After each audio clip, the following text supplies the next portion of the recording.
제2부 현대판 바빌론은 무엇인가? 다른 보혜사는 누구인가? 이 많은 논쟁과 또 많은 여기에 대해서 사람들이 가감하는 성경 구절이 바로 이 내용들인데, 왜 다른 보혜사라고 요한복음에 이렇게 요한의 제자가, 예수님 제자 요한이 그렇게 말했는가?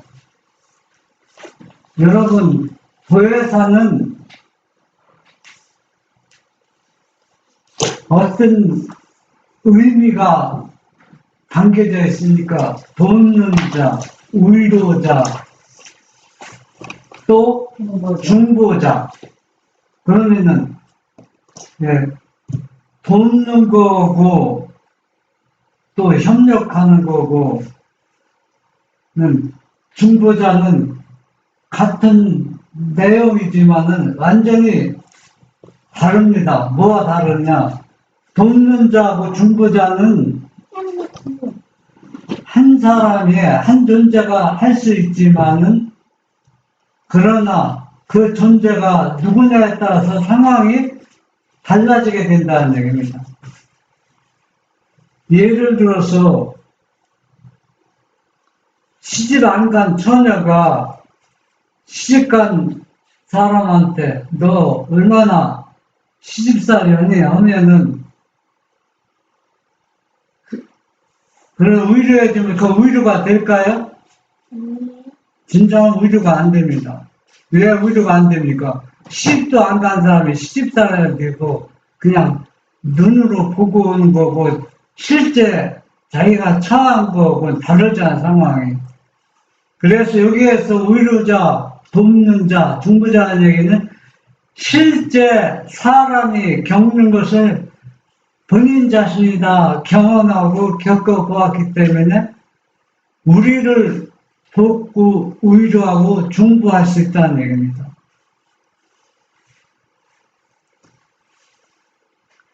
요한복음 14장 16절, 내가 아버지께 구하겠으니 그가 또 다른 보혜사를 너희에게 주사 영원토록 너희와 함께 있게 하시리니.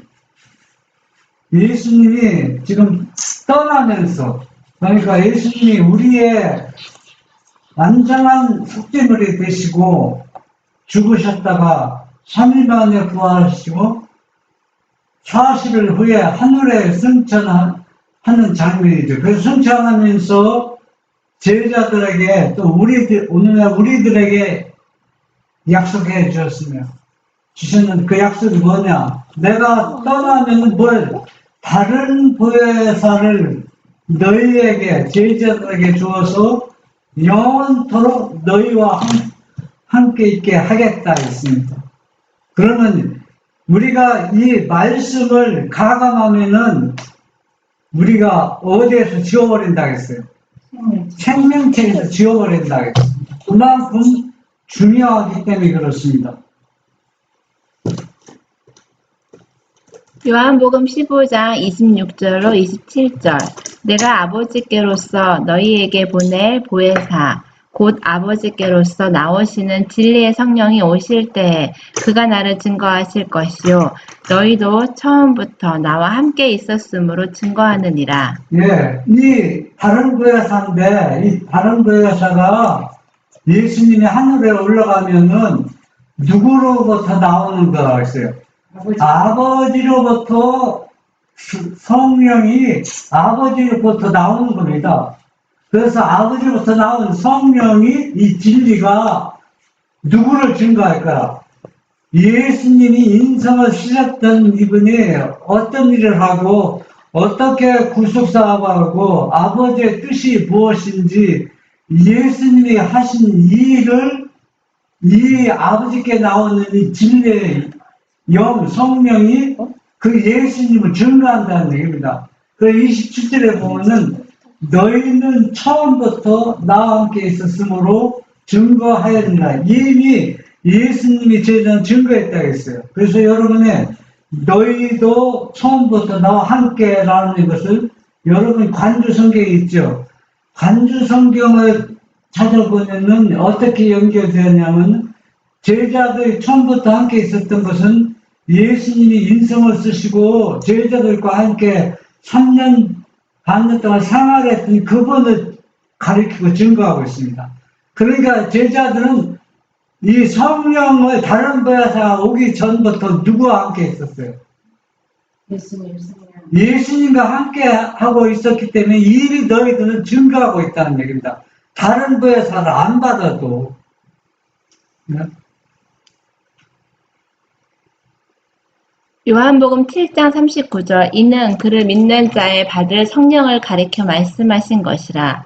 예수께서 아직 영광을 받지 못하신 고로 성령이 아직 저희에게 계시지 아니하시더라. 네, 지금 이 상황을 여러분들이 어떻게 이해하는지 모르지만은 제가 이해하는 바는 제 의미로 이해한 게 아닙니다. 성경과 예수님 전체를 이렇게 대조하고 비교해서 결론은 어떤 결론이냐면 예수님은 영광을 받지 못했기 때문에 다른 보혜사를 예수님이 받지 않았습니다. 이때는 다른 보혜사를 받지 않았기 때문에 이 보혜사를 누구한테 줄 수가 없어요. 제자들과 하나님을 믿는 사람들에게 줄 수가 없다는 얘기입니다. 이 다른 보혜사. 그러면은 예수님이 다른 보혜사를 받기 전에도 보혜사가 있었어요, 없었어요? 있었어요. 보혜사는 아버지나 예수님의 영입니다. 그런데 여기에서 내가 영광을 받지 아니하였으므로 사람들에게 나눠줄 뭐가 없다는 얘기야? 네? 보혜사가 없다는 얘기입니다. 이 얘기는 무슨 얘기냐 하면은 예수님이 아직 십자가에 돌아가심으로 인해서 완전한 속죄물이 돼야 누구로부터 영광을 받아요? 아버지로부터 승인받고 영광을 받아야 되는데 그래야 누구로부터? 아버지로부터 다른 데서 받는 겁니다. 그러니까 예수님은 십자가에 아직 속죄물이 되지 않았기 때문에 뭐가 없다는 다른 거에서 성령이 저희에게 있지 않더라. 예수님이 다른 데서 예수님에게도 아버지한테 안 받았기 때문에 예수님이 누구한테 주지 못하는 거예요. 제자에게 주지 못한답니다. 이게 바로 다른 보혜사의 의미입니다. 다른 보혜사. 그래서 이 다른 보혜사는 예수님이 떠나가야 이 지상에서 하늘에 올라가야 다른 보혜사 줍니다. 그런데 예수님이 떠나기 전에는 이미 보혜사 영이 있었어요. 그런데 그 영은 다른 보혜사라고 표현하지 않습니다. 그래서 예수님이 자기가 하늘에 올라가야 다른 보혜사를 주겠다는 얘기를 우리가 확실히 말씀을 통해서 올바로 이해하는 것이 얼마나 중요하다는 것을 알 수 있습니다. 사도행전 2장 33절 하나님이 오른손으로 예수를 눕히심에 그가 약속하신 성령을 아버지께 받아서 너희 보고 듣는 이것을 부어주셨느니라. 네, 이건 사도 바울이 하신 말씀인데 저는 위에 보면은 예수님이 뭘 못 받았어요? 다른 보혜사를 못 받았어요. 왜? 십자가에 돌아가시지 않고 하늘에 올라가지 않았기 때문에. 그런데 사도행전 2장 33절을 보면은 하나님이 오른손으로 예수를 높이심에 그가 약속하신 성령을 아버지께 받아서 너희 보고 듣는 이것을 부어주신다. 이 얘기는 무슨 얘기냐면 예수님이 십자가에 돌아가심으로 인해서 완전한 속죄물이 되어서 아버지로부터 영광을 받았습니다. 영광을 받고 예수님이 지금 하늘에서 아버지로부터 뭘 받았어요? 다른 보혜사를 받아서 성령을 받아서 제자들에게 불붙은 그냥 풍성이 뭐예요? 너희 보고 듣는 것을 나누어져서 누구를 증거하는 겁니까? 예수님을 증거하고 있다는 얘기입니다. 이전엔 예수님이 뭘 받았어요? 영광을 받았기 때문에 다른 보혜사를 아버지로부터 받아서 제자들과 예수님을 믿는 사람들에게 주어서 진리를 증거하고 있다는 얘기입니다.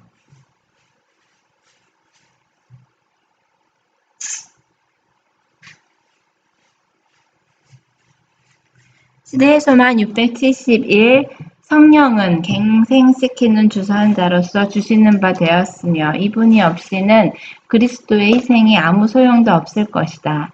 악의 세력은 여러 세기 동안 강해졌으며 이 사단의 속박에 사람들이 복종당하게 된 것은 놀라운 일이었다. 죄는 신성의 제3위의 강력한 작용을 통하여만 물리칠 수 있고 이겨낼 수 있으며 그분은 제한된 능력을 가지고 오시는 것이 아니라 하나님의 능력이 충만한 가운데 오실 것이었다. 이 문장이 너무도 잘못되었습니다. 이건 앞뒤가 안 맞아요. 앞뒤가. 왜 앞뒤가 안 맞냐면 성령은 다른 보혜사는 아버지로부터 받는 예수님 자신입니다. 자신이기 때문에 누구의 도움이 필요가 없어요. 누구의 도움이 필요하다면은 예수님은 완전한 삭제물이 될 수가 없어요.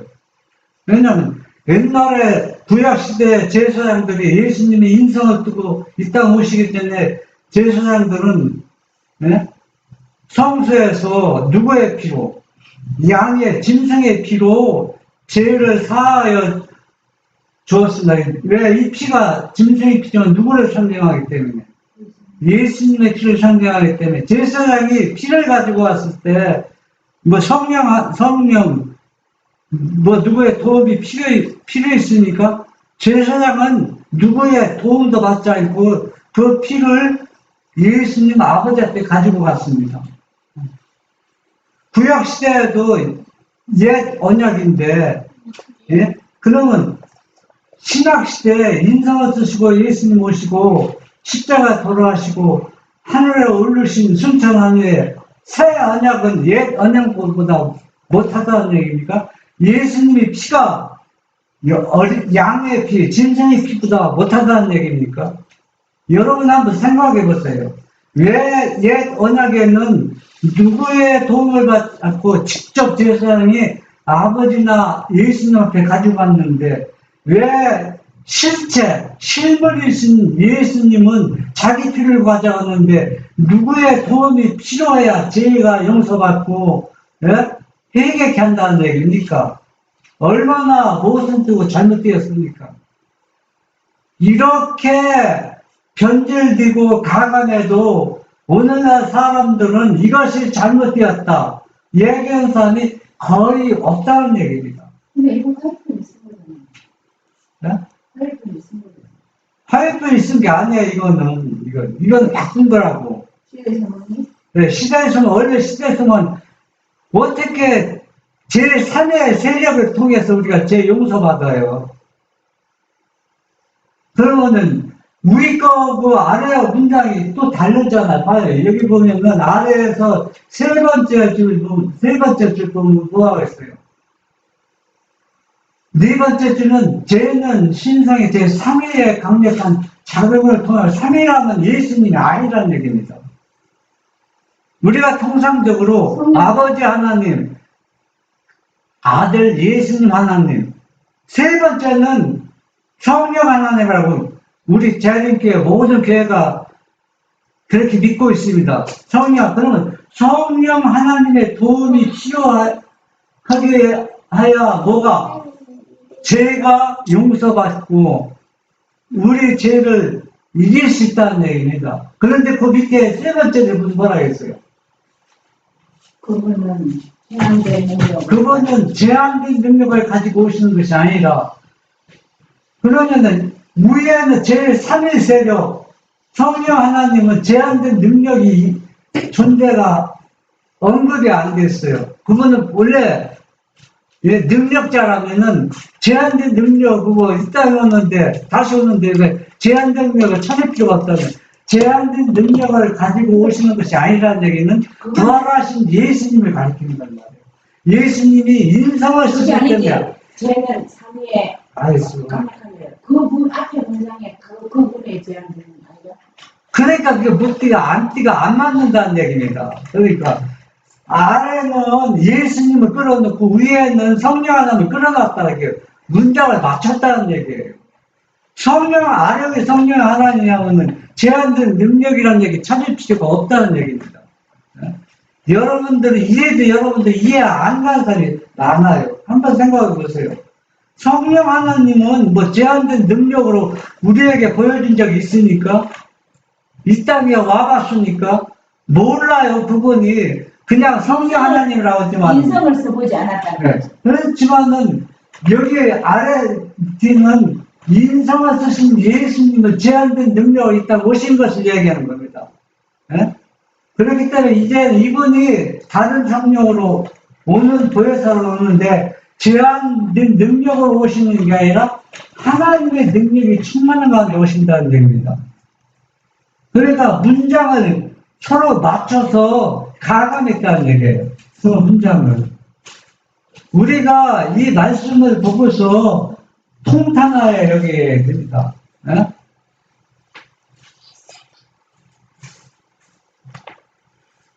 세상의 구주께서 이루신 일을 효력 있게 만드시는 분은 성령이다. 성령은 마음을 순결하게 만든다. 성령을 통하여 신자는 거룩한 품성을 나누어 가지는 자가 된다. 그리스도께서는 모든 유전적이며 배양된 악의 성향들을 이기며 당신 자신의 품성을 당신의 교회에 새기는 거룩한 능력으로서 당신의 성령을 주셨다.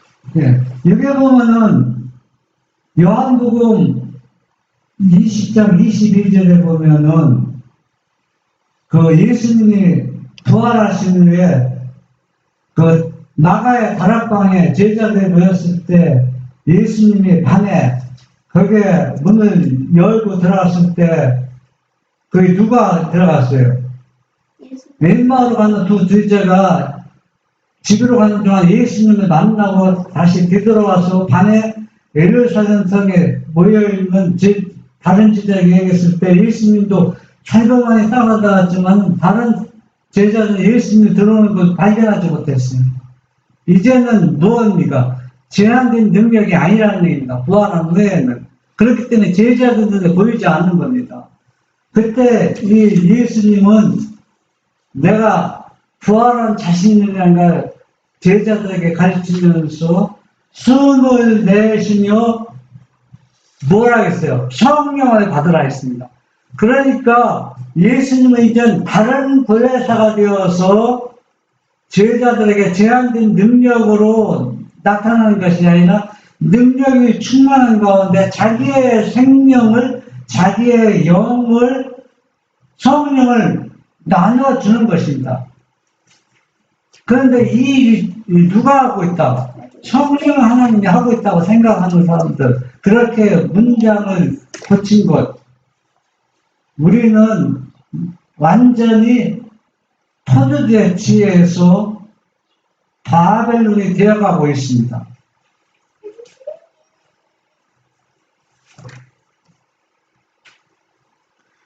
히브리서 4장 15절 우리에게 있는 대제사장은 우리 연약함을 체휼하지 아니하는 자가 아니요 모든 일에 우리와 한결같이 시험을 받은 자로되 죄는 없으시니라. 예, 제3위의 능력자가 우리가 어려움 당할 때, 시험 당할 때 도와주는 것이 아니라 예수님이 인성을 쓰시고 이 땅에 오셨을 때 인간이 우리가 당한 모든 어려움과 시험들, 죄를 어떻게 물리치고 이길 수 있는가를 본인 자신이 경험했기 때문에 이 대제사장이기 때문에 예수님이 우리를 도와줄 수 있다는 얘기, 돕는다는 얘기입니다. 그러니까 인성을 쓰셨던 예수님만이 강력한 죄를 물리칠 수 있고 이길 수 있고 또 해결케 할 수 있고 우리의 생각과 마음을 갱신할 수 있고 누구만 할 수 있다는 얘기입니다. 예수님만 할 수 있다는 얘기입니다.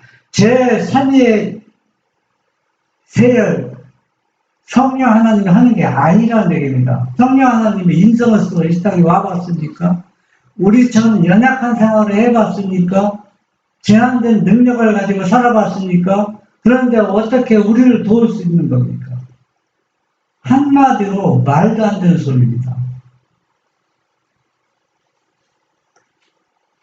히브리서 2장 18절 자기가 시험을 받아 고난을 당하셨은즉 시험 받는 자들을 능히 도우시느니라. 네. 이분은 자기가 시험을 받았습니다. 우리가 당하는 같은 시험을 다 받았습니다. 우리가 당하는 고통을 다 당했었습니다. 그렇기 때문에 예수님이 이 시험을 받았지만 한 번도 실패하지 않았습니다.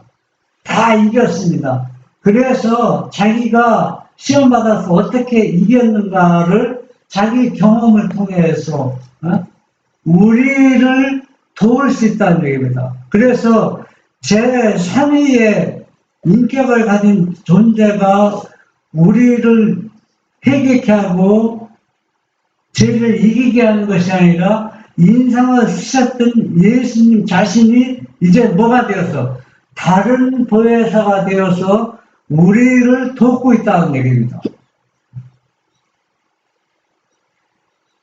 이 증언 200일 그리스도께서는 죄인 대신 죽기를 동의하셨으며 사람은 순종의 생애를 통하여 하나님의 율법의 형벌을 벗어나게 되었다.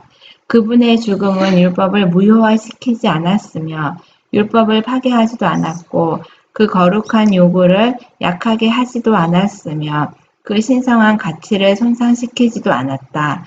그리스도의 죽음은 죄인을 벌하시는 하나님의 율법의 정당성을 선포하였다.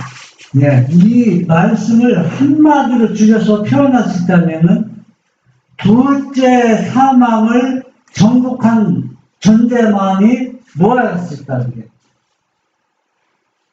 율법을 파괴하지 않고 율법도 거룩히 여기며 또 무엇입니까? 우리 죄인들을 구원할 수 있다는 얘기입니다. 율법을 파괴하면서 죄인을 구원할 것 같으면은 예수님이 인성을 쓰실 필요가 없어요. 하늘 자체에서 인성을 쓰시지 않고 하늘에서 우리를 죄인들 구원할 수가 있어요. 그렇게 하려면은 뭐가 파괴돼야 돼요?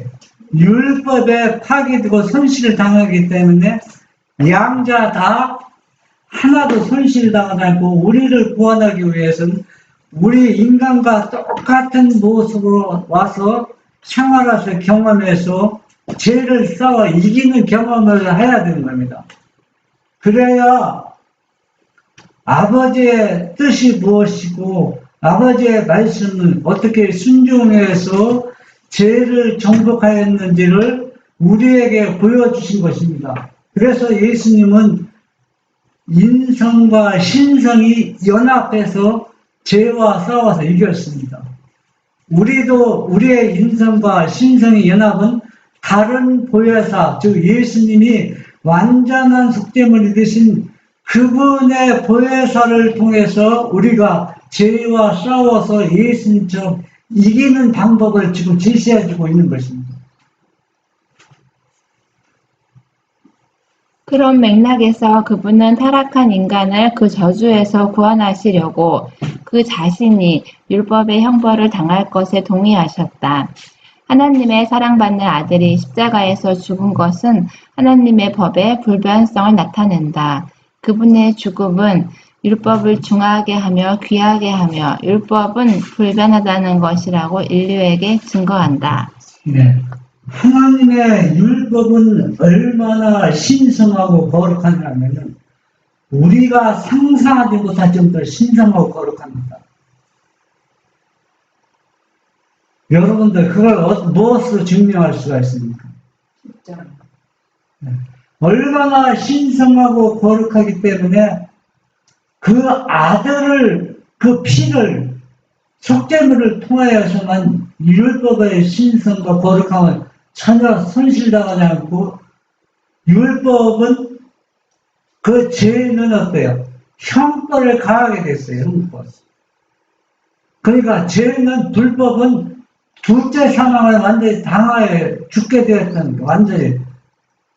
그래서 이 형벌, 율법을 범한 자에게 그 형벌을 받을 것을 누가 받은 겁니까? 예수님 자신이 다 받았다는 얘기입니다. 그래서 율법을 범한 형벌을 예수님이 다 받았기 때문에 이 형벌을 받은 존재, 즉 중보자 예수님이 우리를 도울 수 있다는 걸 얘기하는 것입니다. 다른 사람들은 전혀 도울 수가 없어요. 왜? 율법의 저주를 받아본 경험이 없는 사람이 어떻게 그 율법의 저주를 충족시킬 수가 있습니까? 그 존재는 한 분, 딱 십자가에 돌아가시는 예수님 한 분, 한 존재뿐이 없다는 얘기입니다.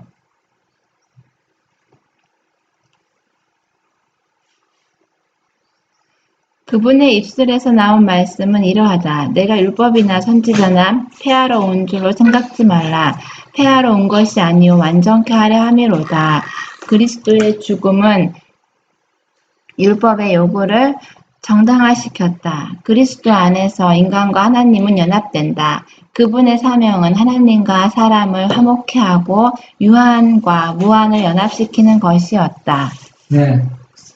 우리가 예수님이 아버지와 하나 되고 인성과 신성이 연합된 것처럼 우리는 그분을 믿는 우리들도 예수님이 다 둘째 상을 정복하고 하늘에 올라가셨지만은 그러나 제한된 능력으로 우리에게 오는 것이 아니라 무한한 하나님의 능력으로 오시는 그 다른 보혜사 그 성령 예수님의 영을 통해서 우리는 하나님의 거룩한 사명을 완수하고 또 화목하게 하고 또 많은 사람들 죄에서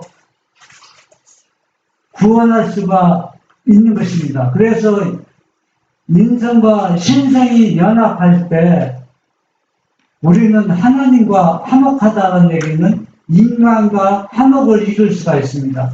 여기서 화목이라는 얘기는 세상 사람들이 친하고 마음에 맞는 그런 화목이 아니라 영생을 얻는 무한한 그 화목을 지금 얘기하고 있는 겁니다.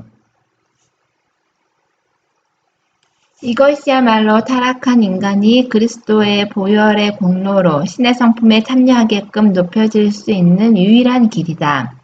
인간이 되심으로 그리스도께서는 인간의 시련과 슬픔과 또 인간이 당하게 되는 모든 시험을 이해할 수 있는 상황에 처하게 되었다. 예.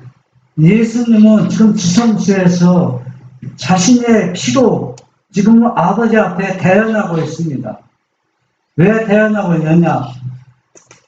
아버지가 제정하신 그 십계명, 하나님의 법이 얼마나 신성하고 거룩하고 이걸 범한 자에게는 저주와 형벌이 따르는데 그 형벌과 저주는 내가 다 이미 받았습니다.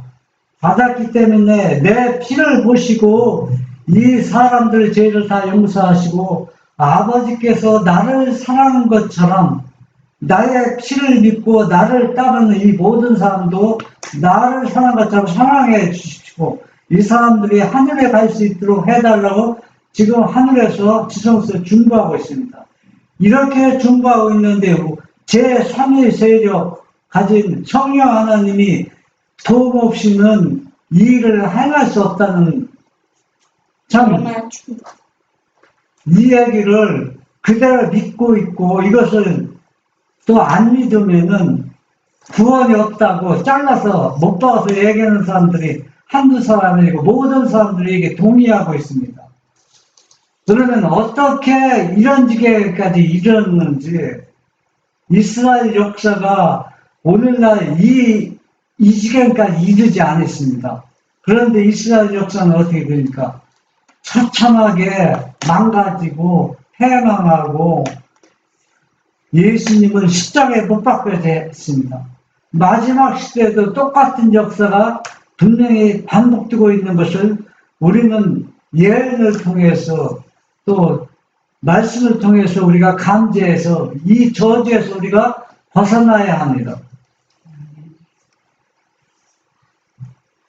죄가 무엇인지 모르는 천사들은 특정한 시련 속에서 인간이 당하는 바를 공감할 수 없다. 그리스도께서 인성을 취하셔서 내려오시고 우리와 한결같이 시험을 받으신 것은 시험받는 모든 자를 어떻게 구할 것인지를 알기 위함이었다. 네. 천사들은 우리를 돕고 협력하고 보호해 주지만은 죄에서 우리를 건져낼 수는 없습니다. 얘기했잖아요.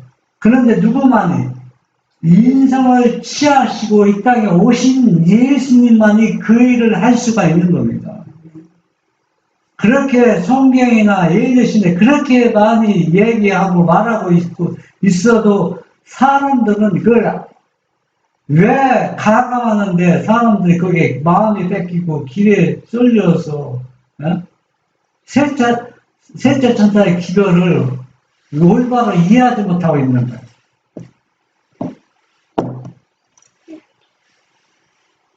사상부흥 13. 예수께서 위로의 봉사를 하신 것은 고난을 통해서였다. 그분은 인류가 당하는 모든 고난을 같이 당하신다. 자기가 시험을 받아 고난을 당하셨은즉 시험받는 자들을 능히 도우시느니라. 그분의 고난에 동참하고 있는 모든 사람은 이 봉사 사업에 참여할 특권을 부여받고 있다. 여기 계신 분들은 놀라운 축복을 받은 분들입니다. 이 완전한 이 진리, 예수님이 제자들에게 의탁하신 이 진리를 바르게 이해하고 예수님이 고난에 동참하고 있는 것, 얼마나 놀라운 특권입니까? 이 특권을 우리는 부여받았기 때문에 이것을 손실당하지 않기 위해서는 우리의 생명도 어떤 일할까요? 빼앗길 수 있습니다. 죽을 수도 있다는 얘기입니다. 그리스도의 고난이 우리에게 넘친 것 같이 우리의 위로도 그리스도로 말미암아 넘치는도다. 주께서는 애통하는 자에게 줄 특별한 은혜를 가지고 계시며 그 은혜의 능력은 마음을 부드럽게 하고 영혼을 구원하게 될 것이다. 그리스도가 많은 고난에 당한 것처럼 우리도 그리스도 고난에 넘치는 것이 많이 당하지만은 우리의 의료도 그보다 더 많이 의료를 받는다는 얘기는 다른 보혜사를 충분히 우리에게 주신다는 겁니다. 그래서 그분의 능력은 우리의 마음을 부드럽게 하고 영혼을 구원하게 될 것이라고 약속해 주셨습니다. 그분의 사랑은 상하고 터진 마음의 통로를 열어주며 슬퍼하는 자들에게 치유의 유황이 된다. 자비의 아버지시오 모든 위로의 하나님이시며 우리의 모든 환난 중에서 우리를 위로하사 우리로 하여금 하나님께 받는 위로로서 모든 환난 중에 있는 자들을 능히 위로하게 하시는 이시로다. 우리가 성경에서 일어나는 모든 예언이나 사건들을 바르게 이해한다는 것은 참 얼마나 어려운지 알 수 있습니다. 성경에는 많은 문제들이 확실히 많이 있습니다. 그러나 결국은 그 많은 문제들 속에서 뚜렷하게 진리가 제시되고 진리가 소멸되지 않고 이 진리를 통해서 예수님께서는 이 진리를 옹호하는 당신의 자녀들을 구원하기 위해서 예수님께서 분명히 재림하신다고 약속해 주셨습니다.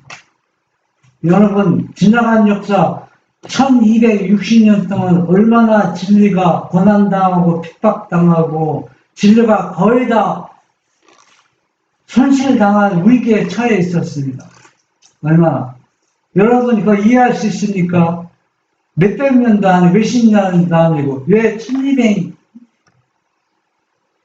넘는 역사 속에서 왜 하나님을 진실히 믿는 사람들 이렇게 그렇게 많은 사람이 죽어야 하고 고통당하고 진리가 그렇게 위축당하면서 복음이 전파되어야 하는 거 저는 그걸 이해 못합니다. 아무리 이해하려도 어떻게 그걸 설명할 수가 있어요? 한번 생각해 보세요. 하나님이 능력이 없으니까 힘이 없으니까 그런데 이 기나긴 동안 이렇게 진리를 가는 사람이 어려움 속에서 그렇게 많이 죽고 고통 속에 살아야 한다는 것, 무엇으로 설명하고 이해할 수가 있겠습니까? 그러나 우리가 하늘에 가면은 그런 것들이 다 궁금증이 풀릴 것입니다.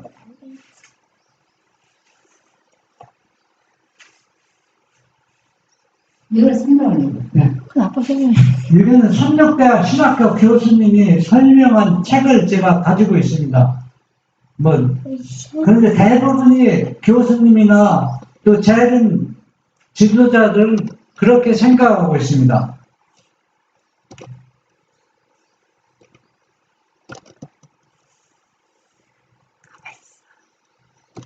보혜사의 의미는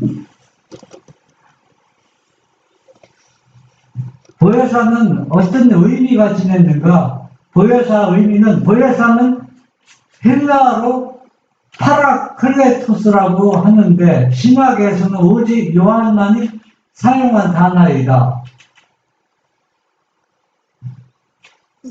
요한복음 14장 26절, 15장 26, 16장 7절, 요한일서 2장 1절 이 내용을 보면 무슨 얘기냐면은 뭡니까?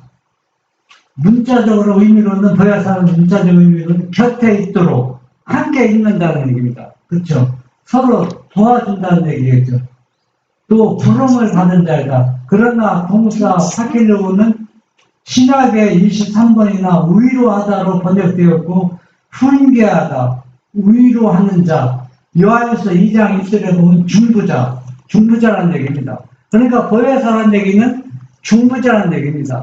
그런데 많은 사람들은 예언의 신에 보면은 성령은 우리를 죄를 해결하고 도와주지만 무엇은 아니다.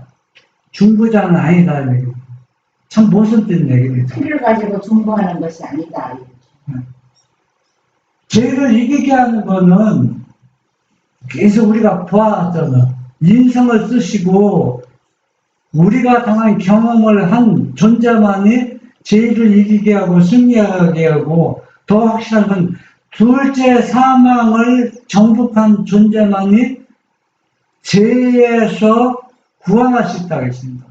이분은 완전한 속죄는 새 언약이기 때문에 누구의 도움이 필요해서 죄를 이기게 하고 죄를 물리치게 하는 것이 아니라는 얘기입니다. 만약에 완전한 죄물이 아니라면은 누구의 도움이 필요하지만 예수님은 실제 자기의 피입니다. 진정의 피가 아니라 자기의 피로 우리를 중보하는데 왜 성령 하나님이 도움이 필요합니까?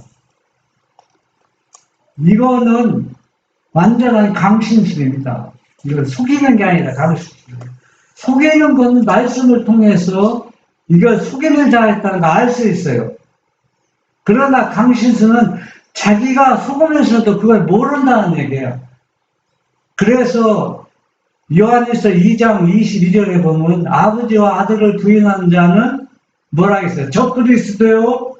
또 부조와 선지자 686쪽에 보면은 아버지와 아들을 부인하는 사람은 고대 강신수처럼 고대 강신수는 전술이잖아요. 전쟁이 그런 것들처럼 현대 강신수는 아버지와 아들을 부인한다고 했습니다. 그래서 아버지와 아들을 부인하는 사람은 적그리스도라고 했습니다. 그래서 중보자는 두 존재가 아니다. 아무리 성령이 다른 부에서가 중보자 아니라고 해도 여기에서는 중보자로 언급하고 있습니다. 그렇기 때문에 중보자는 인성을 쓰신 존재만은 중보자라 못 박았잖아요. 디모데전서 2장 5절에 보면 확실히 얘기했습니다. 네? 여러분, 사람들이 얘기가 앞뒤가 없는 게 많아요. 당신은 아버지 아들을 믿습니까? 예, 믿습니다. 봅니다. 그런데 결론적으로 보더라면 진짜 아버지와 아들을 안 믿는다고 그래요. 예, 우리가 아버지와 아들을 위해서 구원한다 다 입으로 시인합니다. 그러나 결국은 가감한다는 얘기예요. 결국에서는. 이 중보자가 똑같아요. 결국은 중보자가 둘이라고 명백히 설명이 되었는데 중보자는 예수님 한 분이고 성령은 중보자가 아니라는 얘기입니다. 여기 성령은 예수님의 영, 아버지의 영이 아니고 누구를 가리키는 겁니까? 다른 보혜사를 가리키는데 중보자가 둘이라는 건 아니고 중보자는 하나인데 둘이라는 건 안 한다. 지금 어떤 사람은 중보자가 둘이라고 생각하는 사람도 있어요. 둘이라고. 원래 중보자는 한 분밖에 없는데 다른 사람이 성령 하나님을 그러니까 지금 앞뒤가 안 맞는다는 얘기예요. 중보자는 하나라고 하면서 보혜사의 의미는 무엇가 포함된다. 중보자라는 뜻이라는 얘기입니다. 중보자. 그러니까 이 문맥이 서로가 이게 완전히 강신술이에요. 현대 강신술이기 때문에 자기의 입으로 얘기하고도 그 내용을 정확히 파악이 안 된다는 얘기예요. 이 대화 혼란 속에서 사람들이 살아가고 있습니다. 구조 67. 아담은 그가 무지하였던 때에는 창조주와 관계없는 교통을 즐겼었다. 그러나 죄로 말미암아 하나님과 사람의 관계가 끊어지고 말았다. 그리스도의 속죄만이 그 시면을 가로지르는 다리를 놓고 하늘에서 땅으로 축복 혹은 구원을 전달할 수 있었다. 사람에게는 여전히 창조주께 직접 나아가는 길이 끊겼으나 하나님께서는 그리스도와 천사들을 통하여 인간과 교통하시고자 하셨다. 네. 여기에 분명히 또 얘기했습니다. 죄를, 불법을 행함으로 창조주께 나가는 길이 딱 끊겼어요. 끊겼는데 누구의 완전한 속죄를 그리스도 피를 통해서 끊긴 다리가 놓여져서 우리가 창조 앞에 다가갈 수 있으며 옛날이나 지금이나 하늘과 교통하는 건 딱 두 존재입니다. 누굽니까? 그리스도와 천사. 그리스도와 천사뿐이라는 얘기입니다. 인간과 교통하는 건 다른 건 없어요. 사람들이 가감이 있어 말씀을 어떻게 해요? 가감이 있기 때문에 성령 하나님도 중요한 위치로 차지하는데 어떤 분들은 세 분 하나님을 믿지 않으면 구원이 성립되지 않는다고 어떻게 그렇게 자신만만하게 얘기하는데 이해가 안 됩니다. 여러분들은 어떻게 생각하고 있습니까? 여러분들 셋째 천사의 기도가 얼마나 중요한지 이 셋째 천사의 기도는 다른 내용이 아닙니다. 예수님이 제자들에게 위탁하신 진리입니다. 여러분 사복음서 보세요. 제자들이 예수님한테 어떤 말씀을 받았습니까? 사복음서에 다 나왔습니다. 거기에 우리가 가감하면 안 된다는 얘기예요. 우리가 여러분이 성경을 보고 여기서 가감한 것을 구별해서 진리만 수용하고 진리 말씀만 순종하는 믿음의 생애가 되어야 된다는 얘기예요. 그래야 여러분이 구원 얻고 영생을 얻고 하늘에 갈 수 있습니다. 부조화 선지자 67. 그리하여 에덴에서 하나님께서 죄에 대하여 선고를 내리신 때로부터 홍수 때와 더 나아가서는 하나님의 아들의 초림까지 인류 역사에 있어서 중대한 사건들이 아담에게 계시되었다. 그리스도의 희생은 전 세계를 구원할 충분한 가치가 있는데도 많은 사람들이 회개와 순종의 생애를 택하지 않고 죄의 생애를 택할 것이 아담에게 보여진 바 되었다. 네, 이 시간 분명히 제가 확실하게 말씀드립니다.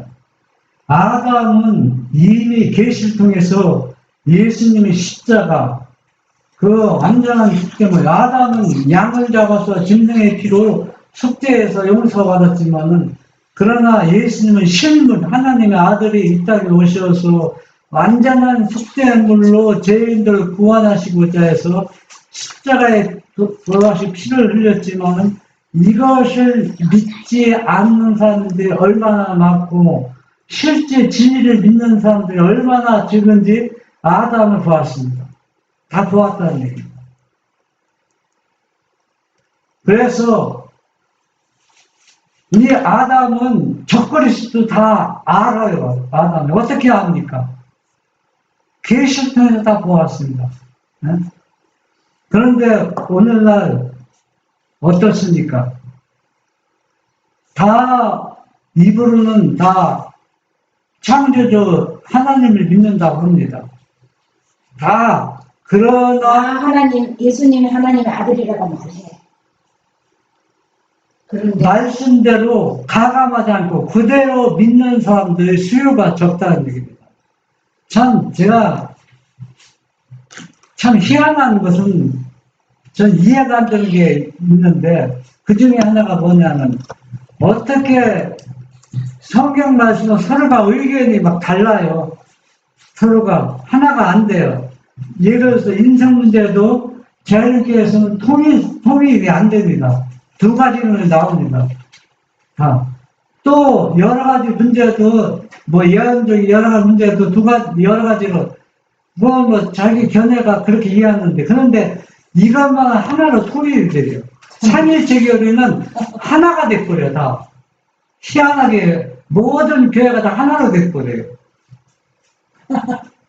다른 건 서로가 막 다투고 막 이게 서로가 하는데 이 문제만은 하나로 되는 거 여러분 한번 생각해 볼 필요가 있어요. 이게 왜? 너무 중요하기 때문에 그렇습니다.